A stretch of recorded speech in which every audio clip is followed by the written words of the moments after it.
Hi guys, good morning. Welcome back to our channel, Jay and Joy. Please join me today as we review the Ring Video Doorbell 3 and the Ring Chime Pro. Samahan niyo po kami.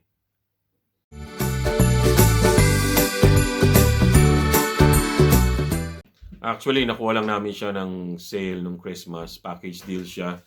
Yung Ring Video Doorbell 3 at saka yung Chime Pro. We got it for $139. $129 yung video doorbell. And then pag nagdagdag ka na another 10 pounds is yan, $139 siya. Nakuha namin siya sa Curry's PC World. Nakasale siya. So I think it's a good deal. Naikabitan namin siya and then we'll show you some footage at saka kung yung kasama sa box niya at saka yung performance. So far we're happy with it. So we've had it for siguro mga 3 weeks na and it's so far doing okay. So ito yung actual product, yung Chime Pro. Mo siya separately nasa mga 45 pounds pero nagdagdag lang kami ng 10 pounds na extra para makuha namin to. And size in comparison, ito yung phone ko, yung Sony Xperia X. So just to give you an idea kung gaano kalaki siya. Yeah. May ilaw. May ilaw din doon. Tapos may ilaw yung ring somewhere here. Doon sa video doorbell, kasama na lahat yung mga item for you to install the product itself. May mga installation tools na siya. At saka yung mga options for you, mga mounting plates. Actually, kasi nakakabit na siya, so papakita na lang namin sa inyo. Yung plate niya, kung gusto mo naka-angle, nasa side ng wall mo. And then, kasama rin yung fascia. May 2 colors, one silver, one brown. So, yung brown yung kinabit namin sa labas. Tapos, you have your security tools, pagkabit, para hindi manakaw yung item. Plus, ito yung mga, kung gusto mo ikabit sa wall. And this is second one. At saka yung leveling spirit yun. At saka yung wire sa loob na nakakita nyo. Gusto nyo i-hardwire yung video doorbell to a power supply. May option din doon. It's battery operated. Yun lang yung ginamit namin. So charge mo lang yung battery. 6 to 8 hours para ma-fully charge yung battery. You'll get discharged in about mga a month or something. Maybe longer. Depende kung gaano kadalas nagtitrigger yung camera mo.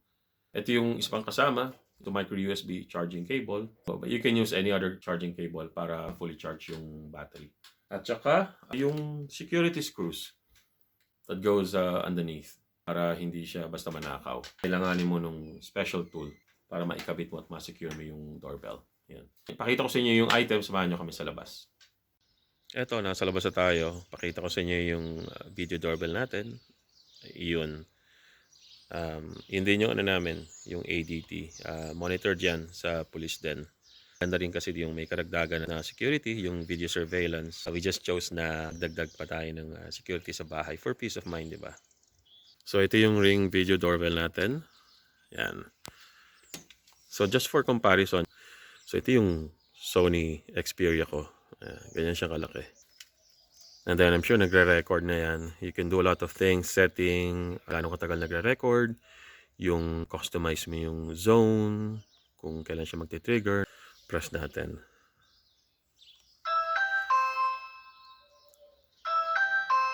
Yun. May notification agad. Mabilis siya. Actually, pagka-press mo, within 2 seconds, magna-notify na agad sa phone mo. Meron din siya kasamang mga stickers, siguro mga 4 or 5 in different languages. Pwede mo ilagay sa pinto mo or sa window to notify people na meron kang audio and video recording sa bahay. It's good. Deterrent din yan, syempre. So, yun yung doorbell natin.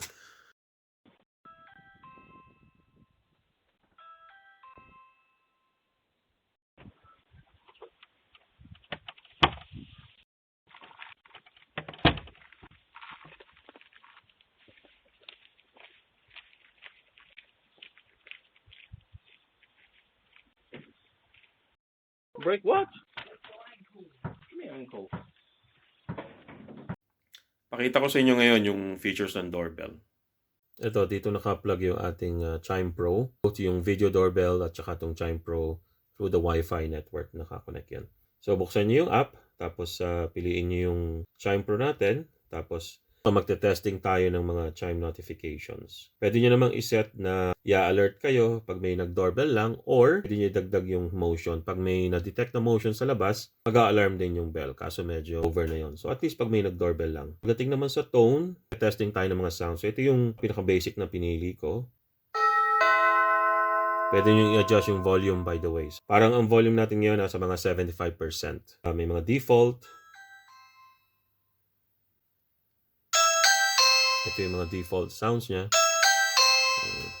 Medyo maingay dyan. Dito lang natin sa phone tignan, ha? So, dito ko na lang patutunugin sa phone kasi medyo malakas pag galing dun sa actual device.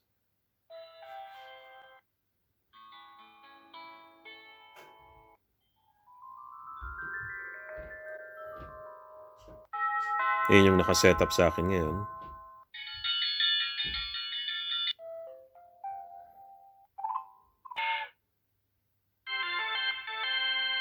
Marami siya actually eh. Actually, ang maganda dito, meron siyang pang Christmas. Ayan di ba? So, pag Christmas season, holiday season, pwede nyo i-set up na ganyan.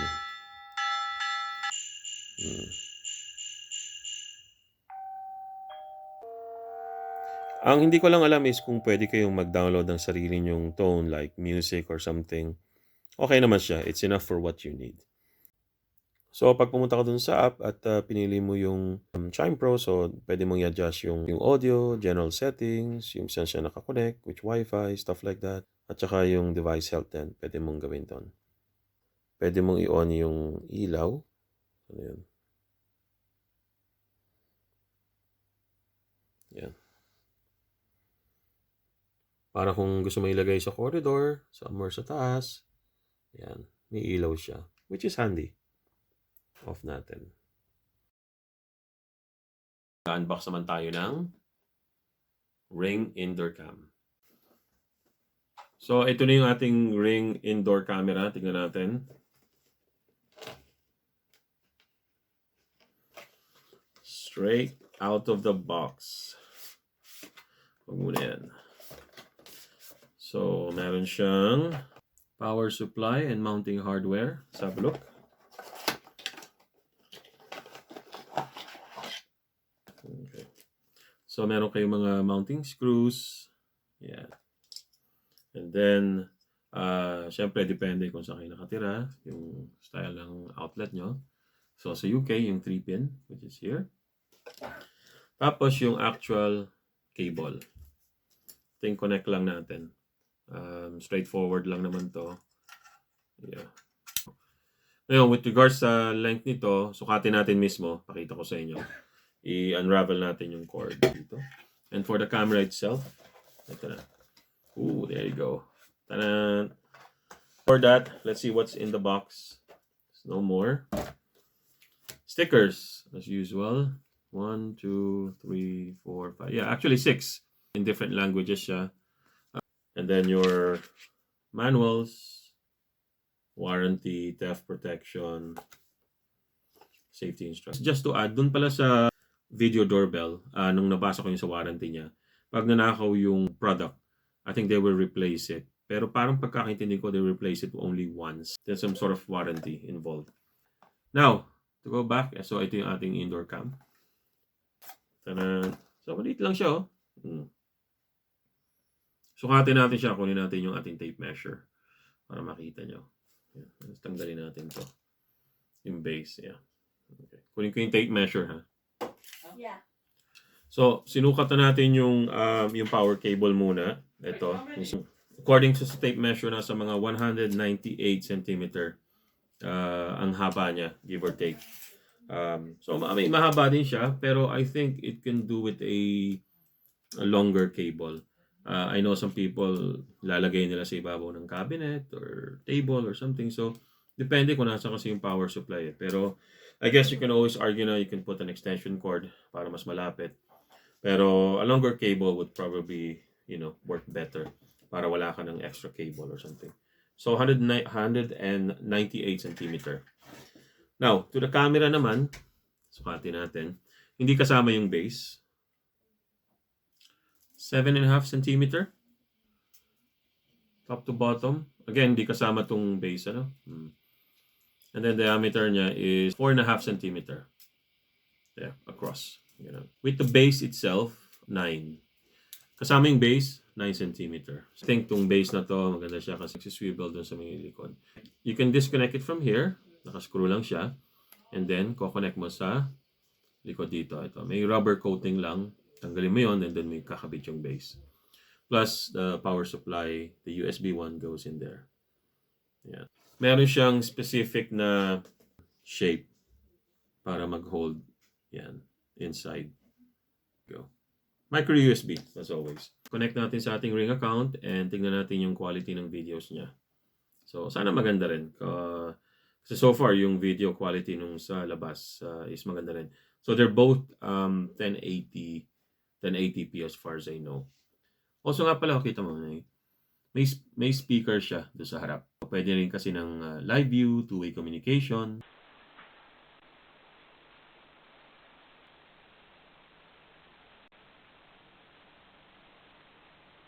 So guys, yun yung review natin ng Ring Video Doorbell 3, Ring Chime Pro, at saka yung Ring Indoor Camera. Sana nagustuhan nyo. May questions kayo, padala nyo lang sa message below and I'll try and answer them. By the way, thank you nga pala sa Ferrari for sponsoring this video. Joke lang. We'll see you in the next video. As always, don't forget to like, subscribe, click the bell button para ma-update kayo kung may mga bago kaming videos. We'll see you in the next one. Bye-bye.